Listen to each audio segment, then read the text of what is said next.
Salam patriote yi gars yi tey nag dialogue national bi vraiment foo nattu neexaayam weesu na ko mais vraiment tey laa gis politiciens yoo xam ne foogoon naa ni dee nañ depuis 1960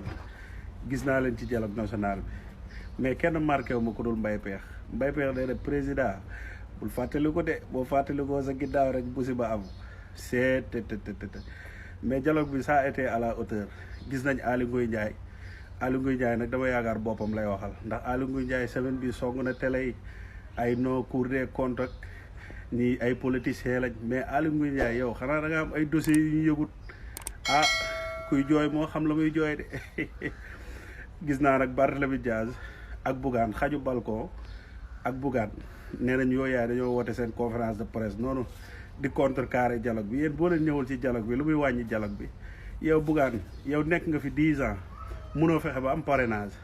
Barthélémy Dias élection yi passé dañ koo dóor ci bureau de vote am yéen ñàkk ñëw ci dialogue bi lan la apporté waa dialogue bi moo tax kenn du Anta Babacar Ngom ba ko yàlla bëggee dimbali tuuti mu am réflexion xam na ni ànd ak yéen pertement bu rëy la koy jural yéen a ngi nii ñëw leen ci dialogue bi fees na dell neex na waxtaanee nañ fa ay points yu ama solo yéen xaw ma ay mouvement ngeen yor xaw ma ay parti de soutien ah mënoo leen am sax 5% élection dañ leen a wulli seen bureau de vote yéen boo leen ñëwul dialogue lu mu ñuy wàññi macha allah président Ousmane Sonko gis nañ sa taxawaay Diomaye discours bi am na solo macha allah le président de la république ñu wuyu si nag ci dialogue bi yëpp ñu ngi leen di bëggee di leen kontaanee jubal jubbanti. mu mel ne Mbaye Pekh laa gis si dialogue bi mu ubbeeku nag ak daraam ju yaatu ne basang naan waaw bul fàttaliku li la def ndaxte li nga fi dund yëpp bu ko fàttaliku ñaanal na la liberté provisoire ma ne ko Pekh yow man damay waaj jommi wala àdduna muy bëgg a tukkeem gaañu baax ñuy bëgg a dem yow Pekh bu sa pexe juboon président Diomaye du toog foofu Pekh yàggul dara barki de moo njaay même pas 2 ans fii la dëkk micro ca Touba ñu ne ñi ngi sant Ousmane Sonko loo wax bu fi kenn tudd kooku tey de neex na ba nga mën a lang ak ñoom ba leen di sant yow tey dafa neex moo tax ñu ne lu sotti rek day am borom ñii nag waruñu leen war a sax woo si dialogue bi ndax dañuy yàq image Sénégal muy Pekh ak muy paa bu doon wax gëmal dóor ak ñoom paa ya fa nekk yëpp Moustapha Niasse ak amul ku ci waroon a ñëw si dialogue bi barke Seydina Mohamed ndax Sénégal ñiru leen dëgguwu leen du ngeen ay mag ñoo xam ne ay référence ngeen ci réew mi ay affaire de géwél traditionnel yi moo fi jeex ay affaire de géwél traditionnel yi affaire yooyu noonu nangam yooyu amatu fi de barke Seydina mais président Diomaye ku naan la nag bul fàttaliku dalaa yeb ndax ku dul fàttaliku démb nee na doo goot kon fàttalikul lan la defoon ngir nga mën a jubbanti réew mi fàttalikul bu baax président Diomaye bul fàtte dara bul jëlale dara bul jéggale lenn tamit ndax li la dégg lu luy jéggaleel kenn wasalaam. patriote yi xanaa doo leen nekk di taf xaju balcon di ko may bës ngir yàlla bu ko kenn taf di ko may bës suma gars yi nuyu naa leen gars yi patriote yi nañ leen wax ci dialogue bu am solo bi amoon tey président de la république Bassirou Diomaye Faye woote woon ko opposition bi yëpp wuy si ñu bëgg réew mi yëpp daal di dem ngir yàlla nañ leen wax ci loolu noonu wax ci maanaam développement réew mi bañ a taf benn opposant benn xaju balcon di ko may bës ngir yàlla réseaux sociaux yi kuñ fi taf di wax ci moom nga siiw sénégalais yi yëpp xam ne da nga doon def conférence de presse wala da nga doon def dara waaw ngir yàlla buñ fi taf kenn di ko may bës nañ leen bàyyi ñuy conférence de presse di wax ñun ñu liggéey réew mi di wax li développé réew mi lii mooy dëgg. salaamaaleykum waa ma ne ma ñëw nag ci dialogue bi mais dialogue bi dama ko xawuta maîtriser parce que man dialogue bi dégg naa fa du ñëpp nag laa dégg seen kàddu mais ñi ma gën a intéressé seen kàddu ñi nga xam ne dañoo waroon a dem ba ci ginnaaw nit ña ñu xool benn banc ñu sëgg ci biir banc bi toog fa di déglu ba dialogue bi jeex ñooñu laa gis tey ñuy wax ku mel ne Aly Ngouille Ndiaye nekkoon fi ministre intérieur yow mooy Aly Ngouille Ndiaye war ngaa toog tey di naan dafa am ñu taxaw dialogue bi taxaw nga war a wax sax fulla ñu may la occasion nga wax nga nekk fa naan waaw ñi ñuy tere ñuy génn même moom Aly Ngouille Ndiaye da ngaa fàtte yow ñi nga tere woon ñu génn ñëpp yaa ko fi njëkke di te ñuy fayantewuñu yéen ñu ngeen doon tere ñu génn defuñu woon dara de te yéen ñi ñuy tere ñu génn yéen a yoroon alalu réew mi moo tax ñu tere leen ngeen génn. bref Aly Ngouille Ndiaye waroon woon a wax yow jàllal ne toog beneen bi mu ci gën a metti nag mooy Amadou Pita Ba yow Amadou Ba est-ce que yow war ngaa wax yow Amadou Ba li nga naan xawma économie lañ koy wax dafa taxaw libérer les détenus politiques Amadou Ba yan détenus politique moo nekk fii ñii duñu ay détenus politique de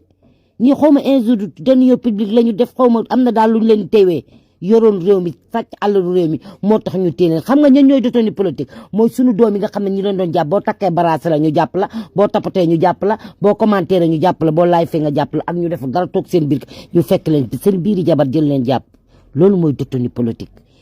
mais yow mii comme lii ñii nga tuddee détenu politique yow Amadou Ba ci nga bokk yow bientôt yaa ngi leen di dem fekk ji ñu lay ñaanal libéré Amadou Ba yow économie bi di ko daaneel ci nga bokk di ndax ana Amadou Ba yow nga mën a yor kilim liñ koy waxatee sax ascenseur ba sa biir douche booy dem douche sax ascenseur yi baa lay yóbbu booy naani café ascenseur ba daal ñoo lay yóbbu ci réew mi mel ni Sénégal gii yéen amu leen gàcce sax di taxaw ca dialogue ba di wax da ngeen waroon a tëj seen làmmiñ yi di wax. ma jóg ci kooku ñëw moom ci Mbaye Pekh nga xam ne moom ku ñëw mu ànd ak moom waaye moom daa teel a avertir xam na li mu wax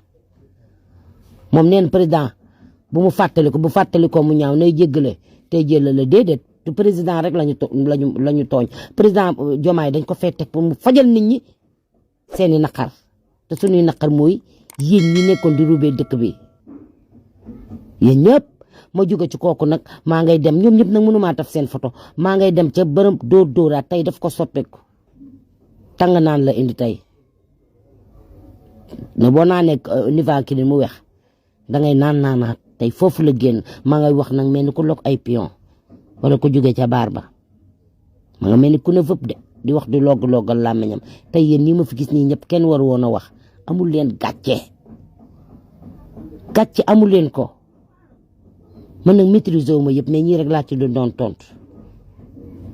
seetaan nañu tey ouverture dialogue national bi et comme les marxistes le disaient les questions de tous les jours sont des questions politiques et les questions politiques sont les questions de tous les jours donc rien de plus normal que tey jii ñu mën a toog waxtaanee lépp luy jëm ci suñu système politique ak ni ñuy defee politique ci biir réew mi surtout bu ñu xoolee lépp li fi xew de 2021 à 2024 par rapport à la persécution d'hommes politiques lépp lu xew ci processus électoral bi ak élimination d'adversaires politiques comme l'actuel premier ministre Ousmane Sonko donc yoon la ñu mën a toog waxtaanee loolu noonu yépp mais ñun li ñu gën a bàyyi xel ci dialogue tey bi mooy il est plus que temps que la jeunesse prenne plus de place ci biir espace politique bi parce qu'on a l'impression de voir tout le temps les mêmes têtes ci dialogue yi ñuy organiser les hommes politiques wala les hommes publics qui représentent les centrales syndicales le patronat année yi ñu génne yépp wala depuis des années ñoom la ñuy gis ñu ne ñoom ñooy waxal askan wi te li tax ñu ci gën a taxaw mooy les mêmes hommes il y a 2 ans wala 1 an et demi en arrière ñoom ñoo taxawoon ci benn dialogue bëgg tëbal élection yi di encourager la folie meurtrière du régime de Macky Sall ba pare di ko wax gëmmal dóor gënal teg état de droit tey jii ces hommes politiques ñoom ñoo ñëwaat taxaw wala ces hommes publics di def des discours par rapport à la réconciliation par rapport à la pacification de l'espace public ak wax ndaw ñi nan la ñu war a gën a defaree seen réew ñun ñu jàpp ni il y a donc une déconnexion entre ces deux générations une nouvelle génération représentée par la jeunesse boo xam ne dañoo am un idéal politique bi nga xamante ni moom lañ nekk di topp ñu gis ci seen bopp et une génération qu'on apparente un peu plus à ce système bi nga xamante ni moom la jeunes yi wala population sénégalaise bi dans sa majorité yàgg xeex te li ñuy wax ni ce n'est pas un déni de l'expérience de ces hommes politiques wala de ces hommes publics mais dañoo jàpp ni dafa jot jeunes yi gën a immiscé wu ci espace politique beeg public bi ak xool ni nga xamante ni moom la ñuy yoree suñu réew parce que comme Lénine le disait toute chose est politique dès lors qu'elle touche les masses te dañoo jàpp ni ñun ci jamono jooju la ñu toll avec l'avènement des nouvelles autorités qui sont relativement jeunes on a un président de la République qui a 45 ans un président de l'Assemblée nationale bu am 41 ans donc changement boobu dañ ko war a gis ci suñu biir espace politique bi comme ni ko sa Khadim Bamba Diagne doon wax ni dafa jot ñu changer suñu pas yi te loolu du nekk ñàkk yar wala nekk dañuy tenser suñu pas yi mais dañoo jàpp ni war na am benn ère nouvelle bu xew ci suñu biir espace politique bi représenté par des jeunes engagés patriotiques yoo xamante ni ñoom dañoo gëm seen réew ba pare am luñ ci bëgg a apporter par rapport à ce processus de développement bi ñu bëgg à travers ce référentiel vision 2050 ñu wax ci seen xalaat li ci baax ñu wax ko li ci bon tamit ñu wax ko mais lépp ñu waxtaanee ko dans l'intérêt du peuple sénégalais. ñun analyse bu ndaw boobu lañ doon def ci dialogue bi xew tey di leen jox dig daje ci yeneen vidéo ñuy def incha allah. ay no réew Sénégal moo neex nag no réew Sénégal moo neex gis ngeen tey dialogue bu tey bii am na ci ñoo xamante ne buñ doon glace dañuy seey buñ doon ruy dañuy dog buñ doon dërëm réer ndax gàcce mënta rëy gàcce gii nga xamante ne ni ñii demoon ci dialogue bi tey dund nañ ko tey ndax damaa xam ne tey ñi toogoon naan président Sonko bu ko fi kenn tudd ak ñu doon toog naan gëmmu leen te dóor tey ñooñu tey ji ñoo toog même plateau ak président Sonko xam ne yàlla mooy Karim de yàlla noppi na woon bu yàgg léegi nag tey ngeen toog naan da ngeen di jox ay leçon de morale ñi ngeen xam ne yéen a leen doon torturer yéen a doon influencer ñu leen di torturer di leen rey di leen sàcc di leen fitnaal xañ leen seen jàmmi te yéen a toog ne da ngeen di joxe leçon de morale ah yéen rusu leen amu leen gàcce tey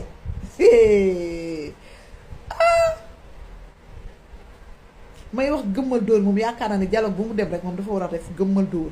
waaye sëñ bi ngir yàlla war a suuli sa gëmmal dóor boo da nga ko dul bàyyi sa biir kër ngir yàlla nga bàyyi nit ñi tranquillement mbaa xam nga ni gëmmal dóor yooyu ngay wax noonu du nguur gi ngay gëmmaloo di leen dóor gis nga nguur gi dañ naan lox ko judi dóor te li ñuy dóor dañ koy teg fu leer ñun dóorantuñu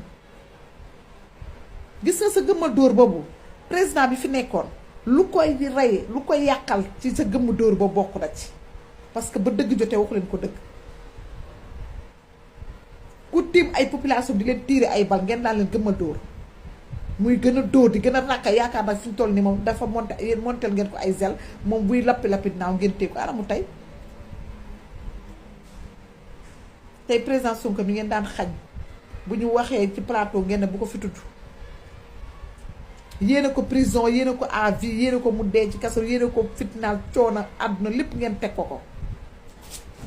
seen leçon de morale yi bu ngeen ci jamono jooju bu ngeen ko doon wax président Macky Sall naan ko ah sëñ bi xaala laaw xaala rasulullah indi ko yàlla ak yonent bi comme tey ni nga ko jëlee au sérieux nga defee ko woon au sérieux ne ko kat kii ni ngeen di def di dóor day doomu sénégalais kii ngeen jàpp fitnaal ko torture ko bàyyi leen ko opposant la nangam ak nangam yaakaar naa ne kon tey jii boo waxee mu saf waaye fi ni dangaa wax ba pare nga mel ni dangaa ŋaang rek yuut waxoo fi dara ndax wax nga luñ la xeebee ba pare nit mënatu laa nawloo nga baal ma ñëw ci Mbaye Pekh yow Mbaye Pekh lu toll ni Sénégal nga juddoo fi yaroo fi màggee fi nguur gu ne fekk la fi tey nga toog ba xàmmewoo président assemblée nationale ak premier ministre ça veut dire yow li di xew ci réew mi yow tout temps fu sa yoon new ci yow li la ñuul mooy na maleti di dugg oto yu baax yi di dugg dégg nga maam kër yu rafet ak terrain yi ñu la ci xàpp di la jox loolu rek la intéressé woon léegi nga ne yow tey yaa ngi doog a xam situation Sénégal ba yow nga war a mën a toog di jox ko conseil président bi naan ko lépp li fi xewoon na nga ko teg ci suuf bul fàttali ko ndax boo fàttali ko mu ñaaw kon xamoon nga ne bi li fi nekkoon dara baaxu fi et pourtant yaa ngi woon fii ci jamono jooju de buñ daan toog di wax président Sonko ci yenn milieu nga ne bu ko fi kenn tudd bu ko fi kenn tudd wax nga ko fi nga ne yow du ngeen tagg ay président an kay yow dangaa tagg président ba dugg boîte vocale yow président Macky Sall li nga ko fi tagg ci àdduna géwal mu su ko fee tagg nit yéen yaakaaroon ngeen na Macky Sall tagg ngeen ko mu yaakaaroon na asamaan su taxawee sax mu téye ko ak loxoom looloo taxoon mu di nekkoon ci réew mi def lu ko neex parce que yéen a ko ngemboon comme da ngeen a yoroon seen lam ni rek di ngéwale rek mu foog ni fi ñu toll nii il est protégé ana mu tey jógewu fi léegi nag yow nga ne yow doomu aadama yi ñi rey doomu jàmbur yi ñi rey ñi ñu tëj seen kaso ñii ñu yàq seen i àdduna ñii ñu yàq seen i intimité ñii ñu yàq seen vie léegi yooyu lépp li ñuy jël gas ba mu xóot suul ko au nom de quoi parce que reyuñu sa doom tëjuñu sa njaboot torturé wuñu sa famille barricade wuñu sa jabar barricade wuñ la moo tax xamoo li muy saf dama ne fàtte xaju fi seen moral yooyu garder leen ko pour yéen ndax on a plus besoin on en a pas besoin bañ ko soxlaa gisuñu leen ci dégguñu leen ci Diomaye nag moom dafa yaru lu ko waay wax rek moom dina dégg waaye moom tontam du forox macha allah di leen di xamal ne leen réew mi bu yàqoo yéen a yàqoo réew ci ay jamono yéen a yàqoo réew yéen a nekkoon ay mag yoo xamante da ngeen di gis dëgg teg seen tànk ne du ngeen ko wax ba réew mi yàqu ngeen bëgg a toog nag tey jàkkaarloog président naan da ngeen koy jox ay leçon de morale yoo xamante bu ngeen ko gëmoon ca jamono ji réew mi di tàkk ngeen génnoon wax ci kon réew mi di yegsi woon ba fii waaye sant yàlla ba yàlla ci suñu borom àndee woon ak nguur gi fi nekk tey ànd ak sénégalais yi taxaw leen ba tey ñu am ndam yi ñu am tey ngeen ñëw yooyu yaay toog ne da ngeen di def discours di daggaka di wax kenn xamul ma ne yow booy tagg ban président ngay tagg ndax ñii ba ñuy ñëw liñ leen teel a avertir ne leen ñun newuñu ci ay taggaate gi sa maam ak sa papa sa nijaay fi nekkoon ñoom yooyu ñu lugu leen intéressé mooy réew mi dox te jaar ci yoon nga xam ne fi mu ne nii loolu mënu fee nag war nga naan ñëwuñu ko tagg booy tagg sax ak yow looy tagg xam nga lu doon problème mooy yéen waru leen woon a teg seen tànk biir ci biir dialogue boobu waru leen fa woon a teg yéen ñëpp waroon a ñëw ba mu des yéen parce que bu ngeen ñëwee xamu leen lu ngeen war a wax te yéen mun leen fee wax ba wax fi luñ leen ni lu leen xeebeewul di woon démb ah bii gàcce gu rëy ngeen toog seeni jabar ak seeni doom ñoo leen waroon wax papa bul dem looy wuti foofu waaye da ngeen a mën a wax bay wax rek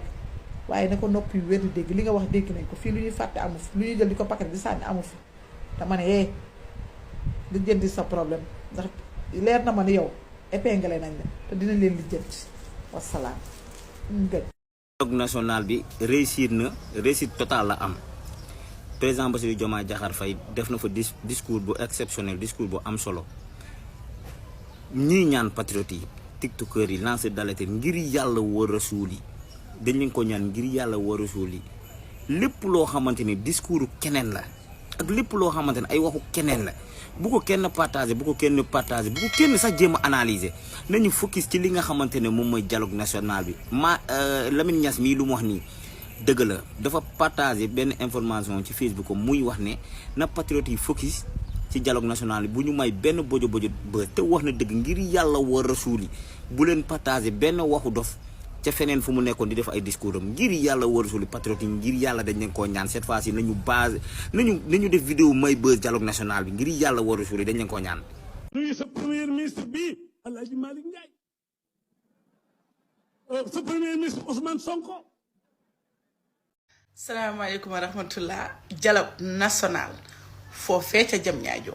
président Diomaye woote ko mu amoon lool solo boo xam ne ku ne xam ne démocratie pour mu am ci réew faaw dialogue am waaye bu dialogue bi neex ba ngeen fàtte ne président Ousmane Sonko dafa war a dialoguer ak ay militants am loolu nag man jaara personnel maa ngi ko ci interpellé mu may ñu sens dalal ñu ni mu ko mayee suñu mbokk jakartamaan yi ni mu ko mayee suñu mbokk woykat yi ak ni mu ko mayee ñeneen ñi man jaara maa ngi lay ñaan audience pour nga dalal ma parce que nag fëgg naa bunt yu bari sonn naa fu ne déposé naa fa pour gisante ak yow te wërgu yaram gi mayatuma ko ndax ku ne xam ne ne accident dafa metti ci jigéen lu bari nga mënoon doota ko mën waaye boo nee gees gisoo jaara rek sa xel war na dem jaara ma nekkoon tunnelu Ziguinchor mu ngi toog ba léegi bëgg la gis te mënu la gis. tas dama ngeen conférence de presse kii Jalago Wagay bugaan defar réew kanamam googu mel ni xooxu duul moom duul naa duul ba yàq boppam yaa Jalago bañ dafa nekk kilifa dina yebal fi ay ndaw yow fi ñëpp nga deen xas yéen ay waga ngeen ngi Jalago Wagay ay Wagay xaraamata njaay yi ngeen doon ay waga ngeen du ngeen nit ñu baax nit ñu bon ngeen ay bandi ngeen ay wëyu ngeen du ngeen dara yéen waa dialogue boobu ay waga boo ngeen ay waga groupe waga. Dialogue national au Sénégal. Il y a des points qui me tiennent particulièrement à cœur. Les élections, les états civils, les partis politiques. Il y a au Sénégal plus de 380 partis politiques au Sénégal. Parmi ces 386 partis politiques, il n'y a que les 14 qui sont en règle. 14. J'ai entendu son Excellence président de la République dire que, imaginez s'il prenait sa responsabilité de dire je vais éliminer ou dissoudre les 372 partis qui ne sont pas en règle. Est-ce que vous imaginez le tollé que ça allait faire? Et pourtant, ce ne serait pas illégal. Ce serait juste une entreprise de rationalisation des partis politiques. Les partis qui ne sont pas en règle, on les dissout, on les élimine. Il y a des partis politiques, même les gens qui ont créé ces partis politiques oublient qu'ils en avaient créé pour une population de 18 millions d'habitants. C'est pas sérieux, les gars. Maintenant, le deuxième point qui me tient particulièrement à cœur, c'est les états civils. Les états civils, être élu,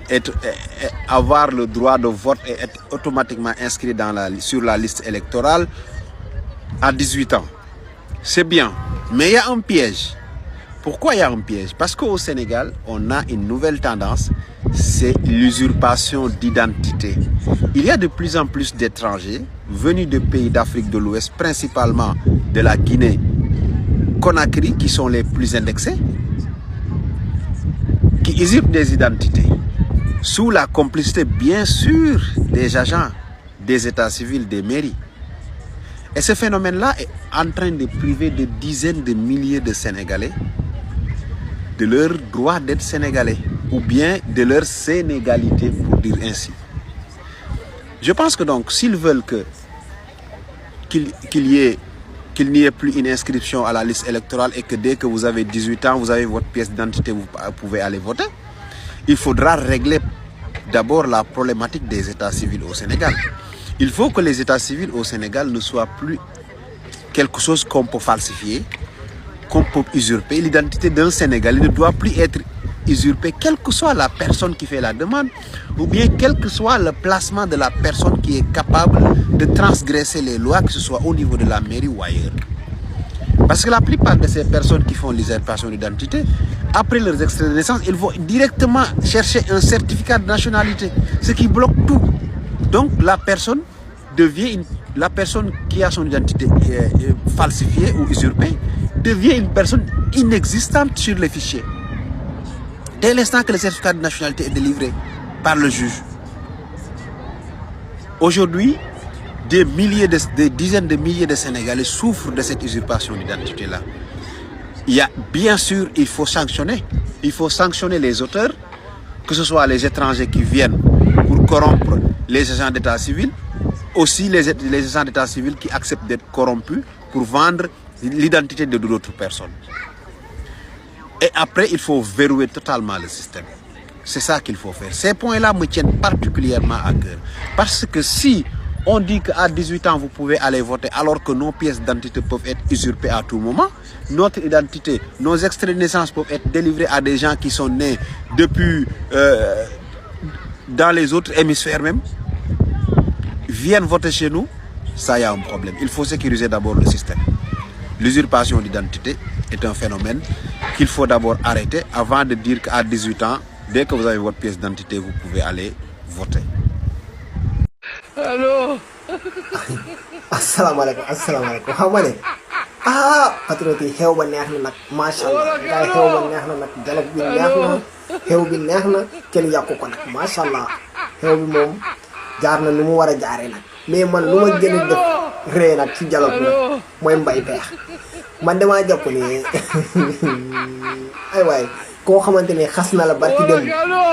tey mu ñëw di la tàgg doo ko woo di ko laajte yéen sa wax bu démb ak sa wax tey ban lañu war a jàpp man de Mbaye Pekh moom def na ma effet ay waay dialogue bi neex na macha allah xew bi neex na jaar na si yoon Mbaye Pekh président Mbaye Pekh mi ngi lay ñaan de mu del jégalu nag boole ci ngay jëlale nag ngay gracier dañ laa gracier nag jënee la ci prison bi nag kon yow it dangaa war a gracier Mbaye Pekh ma ne la am na ñoo xamante am na loo xamante ne kenn du ko gracier ñi sàcc alalu réew ñoom mënuñu leen baali déedéet man di nga loo cas boobu yëpp lu ma ci gën a métti sax moo cas Macron bi nag kaaw Covid bi non loolu moom kooku moom kenn doo ko baale nag kenn doo ko baale Mbaye Pekh président del baale te del jëlale waaw te nga gracier nag te booy gracier nag ci tabaski nga xam bu baax ñi nga war a gracier nag waaw dëgg fa la nag xew bi neex na kenn yàqu ko macha allah jaar na nu mu war a jaaree nag kaar Mbaye Pekh